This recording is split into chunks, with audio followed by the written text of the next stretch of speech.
কাফেরদেরকে যখন জাহান্নামে দিবে তখন কি হবে? সূরা শুআরা 91 থেকে 100 নম্বর আয়াত, আল্লাহ পাক রব্বুল আলামিন বলেন, ওয়াবুররিজাতিল জাহিমু লিল গাওয়িন, পথভ্রষ্টদের জন্য জাহান্নামটা উন্মোচন করা হবে। ওয়াকিলা লাহুম আইনা মা কুনতুম তা'বুদুনা মিন দুনিল্লাহ, তাদেরকে বলা হবে তোমরা আল্লাহ ছাড়া যাদের ইবাদত করতা ওই খোদাগুলা কোথায়? কাফেরদেরকে বলা হবে আল্লাহ ছাড়া যাদের ইবাদত করতা ওই খোদাগুলা কোথায়?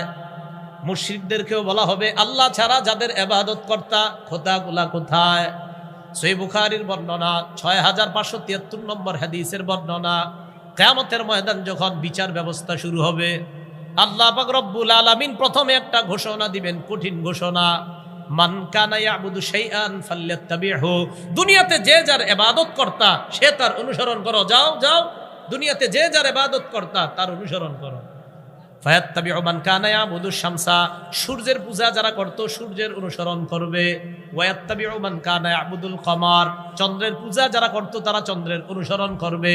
ওয়ায়াত্তাবিউ মান কানা ইয়াবুদুত তাওয়াগীত, আল্লাহ ছাড়া যারা অসংখ্য অগণিত খোদা বানায়া তাদের ইবাদত করত তারা তাদের অনুসরণ করবে। কিয়ামতের মাঠে যাও যাও, তখন কি করবে জানেন? ওই খোদা আর খোদার অনুসারী যারা দুই শ্রেণীকেই জাহান্নামে দিবে। দুই শ্রেণী, না এরা তো নিজেরা বানাইছে, মনে করেন একটা খোদা বানাইছে, বানায় কাফের মুশরিকরা, যে ইব্রাহিম আলাইহিস সালাতু ওয়াস সালামের জামানায় উনি আইসা সব খোদাগুলা ভেঙে দিছে। তো এই যে খোদাগুলা এইগুলা সহ আর যারা ইবাদত করত সবগুলারে জাহান্নামে দেওয়া হবে। জাহান্নামে দেওয়ার পর কি হবে? ক্বালু ওয়া হুম ফিহা ইয়াখতাউ ফাকুবকিবু ফিহা হুমুল গাবুন ওয়া জুনুদু ইবলিসা আজমাউন, খোদার অনুসারী সবগুলারে মাথা নিচের দিকে দিয়ে জাহান্নামে দেওয়া হবে। ইবলিসের অনুসারী সৈন্যদেরকেও জাহান্নামে দেওয়া হবে। ক্বালু ওয়া হুম ফিহা ইয়াখতাসিমুন, জাহান্নামে ঝগড়া করবে আর বলবে তাল্লাহ, আল্লাহর কসম, ইন কুন্না লাফি দালালিম মুবিন, আমরা পথভ্রষ্ট ছিলাম। ইয নুসাব্বিকুম বিরাব্বিল আলামিন, অনুসারীরা খোদাদেরকে বলবে আমরা তোমাদেরকে দুনিয়াতে রবের সাথে সমকক্ষ নির্ধারণ করেছিলাম, আজকে তোমরাও জাহান্নামে আমরাও জাহান্নামী, কাজটা সঠিক করি নাই। ওমা আদাল্লানা ইল্লাল মুজরিমুন, আমাদেরকে পথভ্রষ্ট করেছে অপরাধীরা। ফামা লানা মিন শাফিঈন, আহারে আজকে আমাদের কোনো সুপারিশকারী নাই। ওয়ালা সাদীকিন হামিম, অন্তরঙ্গ কোনো বন্ধুও নাই। এগুলা বলতে থাকবে জাহান্নামে গিয়েও। এবার মিস্টার শয়তান সাহেব কি করবে জাহান্নামে? দেখেন সূরা ইব্রাহিমের 22 নম্বর আয়াত, ওয়াকালা শাইতানু লাম্মা কুদিয়াল আম, যখন ফয়সালা হয়ে যাবে তখন শয়তান বলবে তার অনুসারীদেরকে, ইন্নাল্লাহা ওয়া'আদাকুম ওয়া'দাল হক, আল্লাহ তোমাদেরকে সঠিক ওয়াদা করেছে। শয়তান বলবে, কে বলবে? বলেন জোরে, কে বলবে? শয়তান কিয়ামতের ময়দানে তার অনুসারীদেরকে বলবে আল্লাহই সঠিক ওয়াদা করেছে তোমাদেরকে। শয়তান বলবে ওয়া'আদতুকুম ফাখলাফতুকুম, আমি তোমাদেরকে মিথ্যা ওয়াদা করেছি তাই খেলাফ করেছি। আমি তোমাদেরকে বলেছিলাম সুদ খাও, খাইছো। আমি বলেছিলাম ঘুষ খাও, খাইছো। আমি বলেছি সুদে টাকা বাড়ে, তুমি বিশ্বাস করছো। আমি বলেছি ঘুষে টাকা বাড়ে, তুমি বিশ্বাস করেছো, তাই ঘুষও খাইছো সুদও খাইছো। আমি বলেছিলাম আল্লাহ ছাড়া এই বিভিন্ন খোদাদের ইবাদত করো, তোমরা করেছো। যা কইছি তাই শুনছো। তো ইবলিস কি কয়? ওয়ামা কানালি আলাইকুম মিন সুলতান, দেখো তোমাদের উপর আমার তেমন কোনো কর্তৃত্ব ছিল না। ও বলো কর্তৃত্ব খাড়া না, কি পরিবার ডিস্টার্ব করে ও। আর তখন কি কইব দেখেন, ইল্লা আন দাউতুকুম ফাস্তাজাবতুম লি, আমি শুধু তোমাদের দাওয়াত দিয়েছি, তোমরা আমার দাওয়াত গ্রহণ করেছো। দেখছেন ইবলিস কয় আমি দাওয়াত দিয়েছি, তোমরা আমার দাওয়াত গ্রহণ করেছো। এখন যখন দাওয়াত দিছি দাওয়াত গ্রহণ করছো, কি দাওয়াত? যেমন ইবলিস এটাও বলতে পারে যে তোমাদেরকে বিভিন্নভাবে আমি ধোঁকা দিছি। যেমন এই যুগের একটা ধোঁকা ইবলিস এক দলের মাথায় ঢুকায় দিছে, বলে ফেলেন শুধু কোরআন মানলেই চলবে, হাদিস মানা লাগবে না। ঠিক কি? আসলেই তো ঠিক।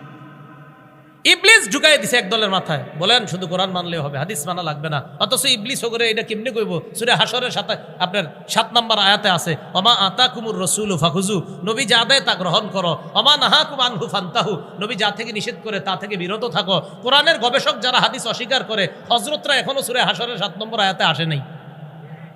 যখন আসবে তখন বলবো ও আচ্ছা, তাহলে হাদিসও মানতে হবে। তা আমি আবার ভালো ধারণা রাখি সবার প্রতি। আমার কেউ বললে আমি বলি কি, যারা শুধু কোরআন গবেষণা করে বলে কোরআন মানতে হবে হাদিস মানা লাগবে না, ওরা আসলে সূরা হাশরের 7 নম্বর আয়াতে এখনো আসে নাই।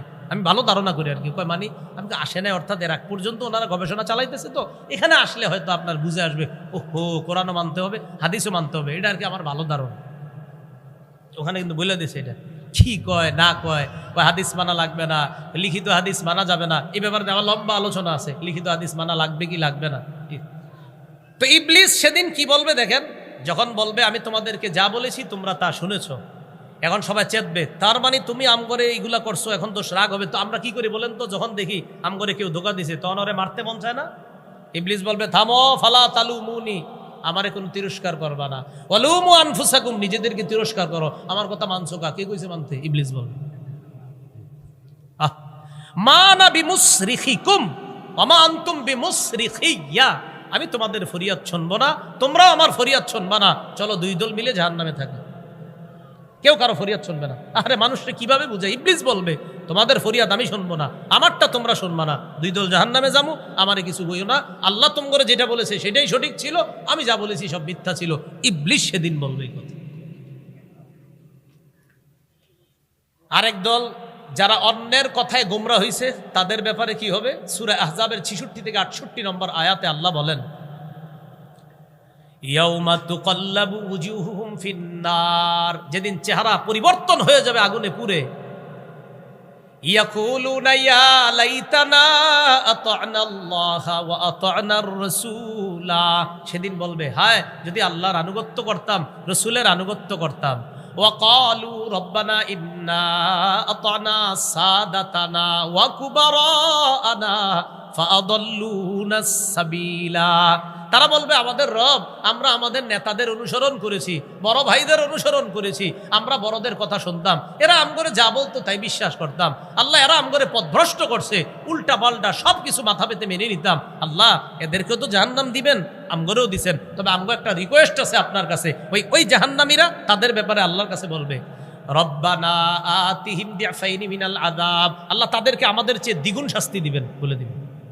মানে একদল জাহান্নামী আরেক দলের ব্যাপারে বলবে আল্লাহ এগরে শাস্তি তো দিবেন, আমগরেও দিবেন, আমগর চেয়ে দ্বিগুণ দিবেন তাদেরকে, কারণ ওরা আমগরে পথভ্রষ্ট করছে। এই জন্য বন্ধু নির্বাচনে সতর্ক, বন্ধু নির্বাচনে সতর্ক, ভাই নির্বাচনে সতর্ক, নেতা নির্বাচনে সতর্ক, খুব বিপদ, খুব বিপদ, খুব সতর্ক। আল্লাহ কথাগুলা বুঝার তৌফিক দান করেন, না হয় ধরা খেয়ে যেতে হবে। কতদিন বলেন, মানে বলবেন এই করব সেই করব, কিন্তু মরে গেলেই তো শেষ। আমি আজকে মারা যাব, কালকে একদিন, আপনাদের কেউ মারা যাবেন এখন, কালকে একদিন হয়ে যাবে, এটাই সত্য কথা। এইগুলো কাফেরের হালাত। দ্বিতীয় নাম্বার জানি কাদের আলোচনা? 1 ঘন্টা হয়ে গেছে, 60 মিনিটের উপর আলোচনা করি না, 61 মিনিট হয়ে গেছে, বলে ফেলি করি না, এটা নিয়ম নাই আমার। 2 নাম্বার ইমানদার গুনাহগার যারা, তাদের ব্যাপারে দোয়া করতে থাকেন। 60 মিনিটের ব্যাপারে কথা আইতে চায় না, কিন্তু দোয়া করতে থাকেন যাতে আসে। 2 নাম্বার ইমানদার গুনাহগার যারা হবে তাদের কি অবস্থা হবে কিয়ামতের মাঠে? মুসলিম শরীফের হাদিস 987 নম্বর হাদিস, স্বর্ণ রূপা যারা দুনিয়ার মধ্যে জমা করছে যাকাত দেয় না, নবী বলেন মা মিন সাহিবি যাহাবিন ওয়ালা ফিদ্দাতিন লা ইউআদ্দি মিনহা হাক্কাহা, যে ব্যক্তি স্বর্ণ রূপা দুনিয়াতে জমা করছে কিন্তু যাকাত দেয় না দুনিয়ার মধ্যে, তাদের এই স্বর্ণ রূপাগুলা কি করা হবে? ও আরেকটু শুনে নেন, আমাদের অনেক মা বোনদের 1 ভরি স্বর্ণ আছে, 2 ভরি স্বর্ণ আছে, 1 ভরি রূপা 2 ভরি রূপা এই জাতীয় আছে। অনেক মা বোনরা মনে করে আমার তো মাত্র 1 ভরি স্বর্ণ, 2 ভরি 1.5 ভরি স্বর্ণ, কিন্তু ওনার আবার ব্যাংকে 60-70 হাজার টাকাও আছে, এটা কিন্তু উনি বলে না। ওনার স্বামী ওনার অ্যাকাউন্টে যে ওনার নামে ওনারে মালিক বানায় দিছে, এরকম আপনার 30-40-50 হাজার টাকার মালিক আছে। কারো কাছে কিছু স্বর্ণ, কিছু রূপা, কিছু টাকা আছে, তিনোটা মিলাইলে যদি 52.5 তোলা সমপরিমাণ এই রূপার সমপরিমাণ অর্থের মালিক হয়, তার উপরও জাকাত আসে। ওলামায়ে কেরামদের থেকে ফতুয়া জেনে নেবেন, কারো কাছে শুধু স্বর্ণ শুধু রূপা, অর্থাৎ কিছু স্বর্ণ কিছু রূপা, আবার কিছু টাকা আছে সেভ আছে প্রভিডেন্ট ফান্ডে অথবা ব্যাংকে টাকা জমা আছে, সবগুলা মিলাইলে 52.5 তোলা রূপার সমপরিমাণ যদি হয়, জাকাত আসবে তার উপর। আমাদের অনেক মা বোনদের উপর এরকম জাকাত আসে, এরা শুধু এইটা ধরে বসে আছে আমার তো 7.5 ভরি স্বর্ণ নাই তাই জাকাত দেয় না। অনেকে বসে আছে আমার তো 52.5 তোলা রূপা নাই, 7.5 ভরি স্বর্ণের মাসালা কখন? কারো যদি শুধু স্বর্ণ থাকে আর কিচ্ছু না থাকে তাহলে 7.5 ভরি স্বর্ণ হলে তার উপর জাকাত। কারো যদি শুধু রূপা থাকে আর কিচ্ছু নাই, তার 52.5 তোলা রূপা থাকলে তখন তার উপরে জাকাতের মাসালা। কিন্তু একজনের কিছু স্বর্ণ কিছু রূপা কিছু টাকা আছে, তিনোটা মিলাইলে যদি একটা নেশাবে গিয়ে পৌঁছে তার উপরও জাকাত ফরজ হয়। এই জন্য অনেকে টেনশনে পড়ে গেছেন আমার বিবির অ্যাকাউন্টে 8 টাকা রাখবো না, কিন্তু বিবির যে অতীতে মালিক বানাইছেন টাকার, জাকাত দিয়ে দিন। এই ওলামায়ে কেরাম আছে পাশে মাদ্রাসা, হুজুরদের সাথে বসবেন যে হুজুর এরকম এরকম আমার বিবি তো টাকারও মালিক ছিল, স্বর্ণেরও মালিক ছিল, আমি তো জানতাম না, আমি তো ভাবছিলাম 7.5 ভরি স্বর্ণ হইতে হইব, কিন্তু আপনার বিবি স্বর্ণের মালিক ছিল, টাকার মালিক ছিল।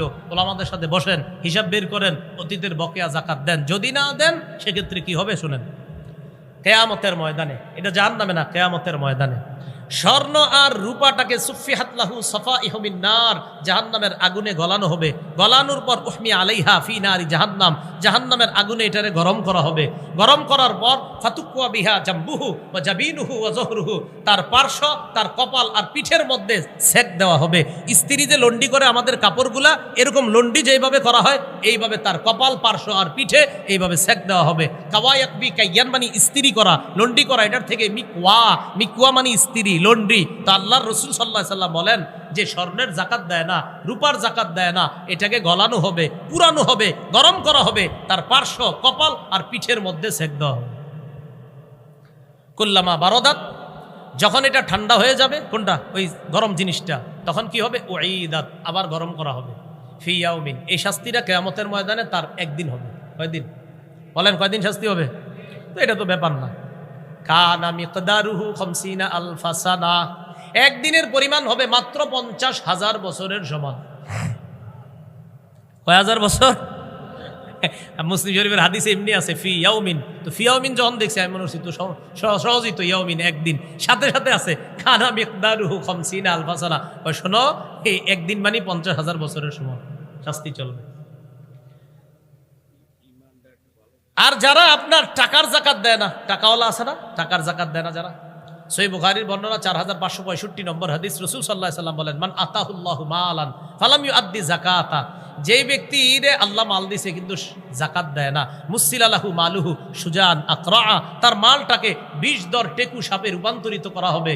লাহু জাবিবাতান, দুই চোখের উপর কালো দুইটা কঠিন চিহ্ন থাকবে। ইয়াখুযু বিলিহজি মাতাই ইয়ানি বিশিত্তাইহি, দুই চোয়ালের মধ্যে সাপ তাকে এইভাবে ধরে বলবে, আনা কানজুকা আনা মালুকা, আমি তোমার সেই সম্পদ যে জাকাত তুমি দাও নাই, খাইতে থাকবে। এই হলো আপনার ইমানদার। গুনাহগার যারা, তাদের হালাত হবে, আরো অনেক গুনাহগার আছে, তাদের বিভিন্ন হালাত হবে। 3 মুত্তাকি ইমানদার। সূরা ইউনূসের 62 থেকে 64 নম্বর আয়াতে আল্লাহ বলেন, আলা ইন্না আউলিয়া আল্লাহ লা খাউফুন আলাইহিম ওয়া লা হুম ইয়াহজানুন, শোনো আল্লাহর ওলি যারা, তাদের কোনো ভয় নাই, তাদের কোনো চিন্তা নাই, তারা কোনো পেরেশান হবে না, ভয়ও হবে না, চিন্তাও হবে না। আল্লাহ পাক রব্বুল আলামিন তাদেরকে ভয় ছাড়া, চিন্তা ছাড়া, মানে ভয়ের অবস্থা হবে, চিন্তার অবস্থা হবে, তবে তাদের জীবনে ঘটবে না। যেমন নবীরা বলবে আল্লাহ বাঁচাও, আল্লাহ বাঁচাও, মানে নবীদের সামনেও এটা মনে হবে ভয়াবহ, কিন্তু নবীরা তো ভয় পাবে ঠিক, কিন্তু ভয়ের বাস্তবায়ন তাদের সাথে ঘটবে না। উম্মতরা ভয় পাবে, অনেকে ইমানদার, ভয়ের বাস্তবায়ন আল্লাহ ঘটাবে না। ভয় পাবে, ভয়ের বাস্তবায়ন ঘটাবে না, কারণ আদম নবী পর্যন্ত বলবে নফসি নফসি, কিন্তু তাদের সাথে তো ভয়ের বাস্তবায়ন হবে না। তো আল্লাহ বলেন যারা মুত্তাকি, আল্লাহর ওলি, তাদের ভয় নাই, চিন্তা নাই, তারা কিয়ামতের ময়দানে সুন্দরভাবে জান্নাতে প্রবেশ করবে। তো এবার ইমানদার মুত্তাকি কারা? আল্লাহ বলেন আল্লাযীনা আমানু ওয়া কানু ইয়াত্তাকুন, আল্লাহর ওলি হলো তারা যারা ঈমান আনে, আল্লাহকে ভয় করে। তাহলে আল্লাহর ওলি হওয়ার জন্য শর্ত হলো ঈমান আনা, আল্লাহকে ভয় করা। বলেন কি আনা? ঈমান আনা, আল্লাহ। কোনো রিক্সা চালক ঈমানদার, আল্লাহরে ভয় করে। কোনো কৃষক ঈমানদার, আল্লাহকে ভয় করে। একটা চা দোকানদার ঈমানদার, আল্লাহকে ভয় করে। মুদি দোকানদার ঈমানদার, আল্লাহকে ভয় করে। একজন ভ্যান চালক ঈমানদার, আল্লাহকে ভয় করে। আল্লাহ বলেন আমি তোমাকেই ওলি বলে ঘোষণা করলাম, কারণ তাই আল্লাহকে ভয় করে, মুত্তাকি, আল্লাহকে ভয় করে। তো এই জন্য এ হলো তৃতীয় শ্রেণী। আল্লাহ যেন আমাদেরকে এই তৃতীয় শ্রেণীর অন্তর্ভুক্ত বানিয়ে কিয়ামতের ময়দানে সুন্দরভাবে জান্নাতে যাওয়ার ব্যবস্থা করে দেয়। সকলে বলি আমিন।